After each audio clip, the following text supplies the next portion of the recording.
The Kremlin's come up with its bizarre ideological mission statement for 2023, covering the breakup of Russia, the Russian people, denazification, Western democracy, and the unwinnability of this disastrous war for Russia unless the West gives up. It's presented by Mr. Patrushev, the Kremlin's ideological post-truth-splainer and a powerful figure speaking to a pro-Kremlin newspaper. What he says might be ideological concept salad, but it will frame decisions that impact Ukraine, the world, and the Russian people in 2023. Let's begin with where the Kremlin is on denazification, a year after Putin's brutal invasion of Ukraine. Mr. Patrushev says that denazification of Ukraine may now be unrealizable. He moralizes that the neo-Nazis rampaging Ukraine will inescapably be punished. But I don't rule out, he adds pragmatically, that the most odious ones will be saved by their curators in the West. That's an important shift. The Kremlin is now saying that Nazi structures of thought and action aren't any longer confined to Ukraine, but are of the essence of all Western politics. And this leads the Kremlin and Mr. Patrushev to link denazification with another enemy of the Kremlin in this war, the climate crisis and Western climate policy. Mr. Patrushev says that Western climate policy is effectively Nazi because it distinguishes between higher citizens who emit less and lower citizens who emit more. Overseas science, Patrushev says, proposes to evaluate people by the amount of carbon they leave behind. Humanity is measured and counted in the same way that Nazi scientists once measured skulls in search of criteria for dividing higher and lower races. So let's get a grip on what the Kremlin is saying here. They're saying we don't want a world in which the climate crisis is both real and taken to be real. We're okay, they say, with the world in which the climate crisis is real but isn't taken to be real. And they say we're okay with a world in which the climate crisis isn't real but is taken to be real. Because both of these mean that Western climate politics will turn out to be just words and not action. Now, the West is too mighty for Russia to denazify it the way it wanted to denazify Ukraine. So Russia needs to strike out at the Nazi nature of Western politics and then defend itself against it. In all of this, a question arises: who is the West? Mr. Patrushev says the West is not Zelensky, it's not Biden or Macron or Scholz or any of the parliaments and institutions of Western democracies. No, he says it's corporations. Let's read this together. The American state, Patrushev says, is a shell for a conglomerate of huge corporations that run the country and try to dominate the world. For transnational corporations, even US presidents are just extras. All 4 assassinations of American leaders, Patrushev claims, are connected to the corporate trail. And it's no coincidence that a growing number of Americans are saying that the Republican and the Democrat parties are just 2 actors in one play that has nothing to do with democracy. And I'll spare you the worst of it, because Patrushev goes on to talk about how corporations are behind the development of viruses in military laboratories and how corporations are using neuropsychological techniques to instill an LGBT agenda as a means of population control. So Patrushev is saying that all Western politics is epiphenomenal.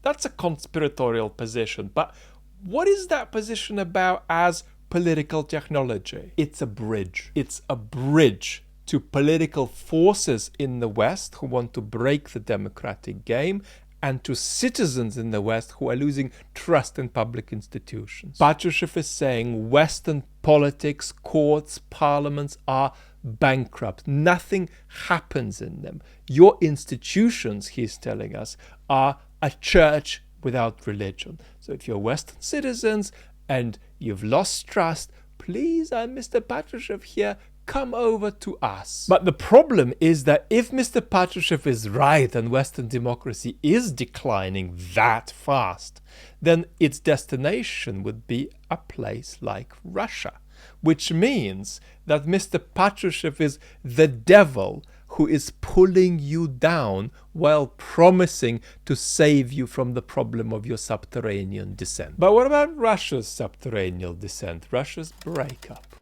A key aim for Russia, Mr. Patrushev says, is to avoid being broken up by the evil West. Transnational corporations acting via Western governments, Patrushev says, have long worked out the technology of undermining their rivals from within and breaking them into smaller states. A prime example is Yugoslavia. In the plans of the West, and as it remains to continue to pull Russia apart, and in the end, simply erase it from the political map of the world. Today, they still shout publicly that Russia should not remain united, it should be driven into the framework of the Muscovy of the 15th century. Mr. Patrushev goes on to say that the West pulled out of Afghanistan so as to prepare the war in Ukraine, and adds the West, for the sake of its ambitions, is practically destroying the Ukrainian people. Now, what we haven't mentioned so far is Mr. Patrushev's other obsession, Mr. Soros, who for Mr. Patrushev is involved in just about every country in the world,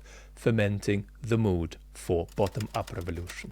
Now, discussing Mr. Soros and complaining about his propensity to generate color revolutions all over the world, Mr. Patrushev omits a key aim of the war, which is to reduce the chances of revolution in Russia. Don't forget, this is in part a defensive war for Putin, because when a moment comes and the situation in Russia wobbles, the last thing Putin wants is an independent and democratic Ukraine that could influence the outcome of the precarity the Putin regime will be going through. That's an existential threat to Putin's body, to his regime, and, as he sees it, to Russian civilization. And on top of that, the war simply allows Mr. Putin to take a series of totalitarian terms at home, further clamping down the possibility of any kind of bottom-up rebellion against him. Now, how's that rationale for the war worked out for Mr. Putin?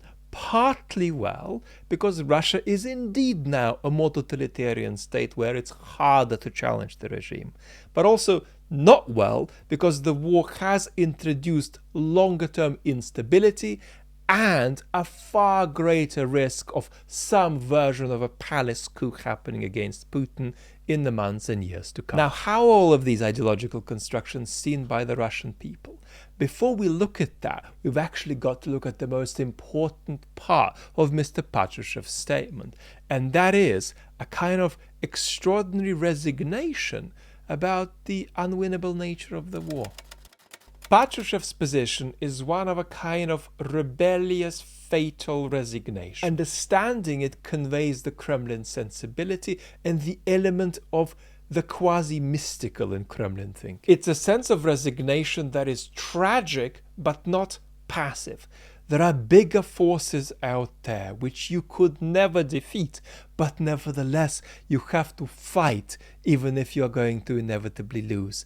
That's contrasted with a passive resignation where you submit to the forces of the universe. Mr. Patrushev is rather saying we may be up against forces, a giant alliance with limitless resources that are bigger than us and which we can't defeat, but that doesn't mean we don't give it a go. But now let's take this mystical stuff and make it more practical in terms of what it means for the year of war ahead. Russia is not primarily looking for a military victory as a way out. It might try to advance militarily, but its main strategy is political, to sustain the war over time and exhaust the West's capacity to commit to Ukraine. Now let's bring this together for ourselves. What the Kremlin is coming to think is that the war is permanent unless it loses or the West exhausts itself. Now, does Patrushev's logic here mean that Russia can't win?